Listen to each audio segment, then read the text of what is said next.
शिवरात्रि की आखिर शुरुआत कैसे हुई हम ये जानेंगे इस वीडियो में।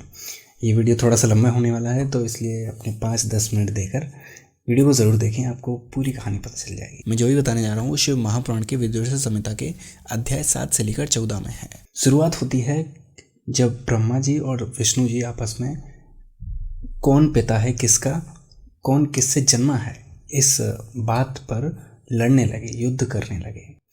जब युद्ध बहुत भीषण हो गया और विष्णु जी ने महेश्वर अस्त्र और ब्रह्मा जी ने पाशुपात अस्त्र का आवाहन किया, तब स्थिति बिगड़ने लगी और सभी देवगण भगवान शिव के पास गए। उनको आता देख भगवान शिव कहते हैं कि आप लोग निश्चिंत रहें, मैं सब कुछ जानता हूँ। उस समय पर वो गए और एक अग्नि के स्तंभ के रूप में भगवान विष्णु और ब्रह्मा जी के सामने आकर खड़े हो गए। एक अग्नि के स्तंभ के रूप में जैसे ही वो उन लोगों के सामने आए, वैसे ही दोनों के दोनों अस्त्र अपने आप शक्तिहीन हो गए, गायब हो गए। और इसको देखकर ब्रह्मा जी और विष्णु जी आश्चर्यचकित हुए और उन्होंने देखा कि आखिर ये है क्या जिसका ना तो हमें अंत दिख रहा है और ना ही आदि दिख रहा है।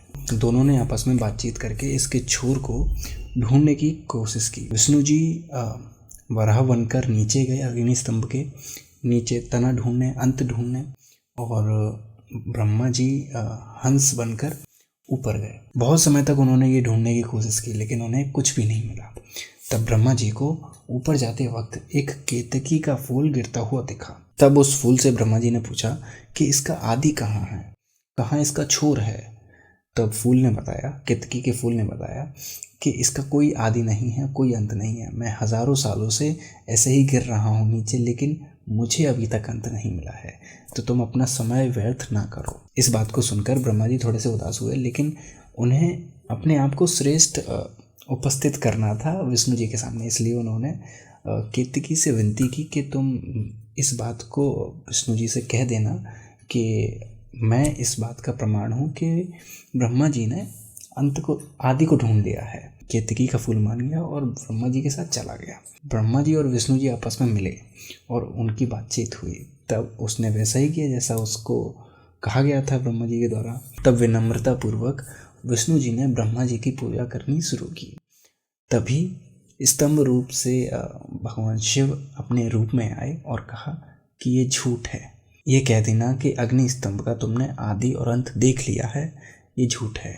तब विष्णु जी ने शिव जी की आराधना की। इससे प्रसन्न होकर शिव जी ने उनको वरदान दिया कि अब तुम मेरे समान ही पूजनीय होगे। और ब्रह्मा जी से क्रोधित होकर उनको दंड देने के लिए उन्होंने अपनी भ्रकुटी यानी आईब्रो से काल भैरव को प्रकट किया और उनसे ये बोला कि आप ब्रह्मा जी को दंड दें।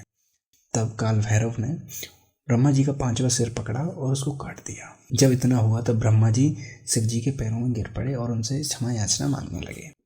तब वो शांत हुए और विष्णु जी की प्रार्थना करने पर उन्होंने उनको माफ़ किया और ये कहा कि अब से तुम पूजनीय नहीं होगे, और ये जो केतकी का फूल है ये भी मेरी पूजा अर्चना में कभी प्रयोग नहीं होगा, कभी मुझे प्रिय नहीं होगा। जब केतकी ने शिव जी से माफ़ी मांगी तब शिव जी ने कहा कि तुम मेरी पूजा अर्चना में तो प्रयोग नहीं हो पाओगे, लेकिन तुम बाकी अन्य देवताओं के पूजा अर्चना में प्रयोग हो सकते हो। इस सब के बाद भगवान विष्णु ने और ब्रह्मा जी ने दोनों ने ही शिव जी की पूजा की और इससे प्रसन्न होकर शिव जी ने ये कहा कि आज का दिन बहुत ही मंगलमय है, मैं आज बहुत प्रसन्न हूँ। आज का दिन अब से शिवरात्रि के नाम से जाना जाएगा।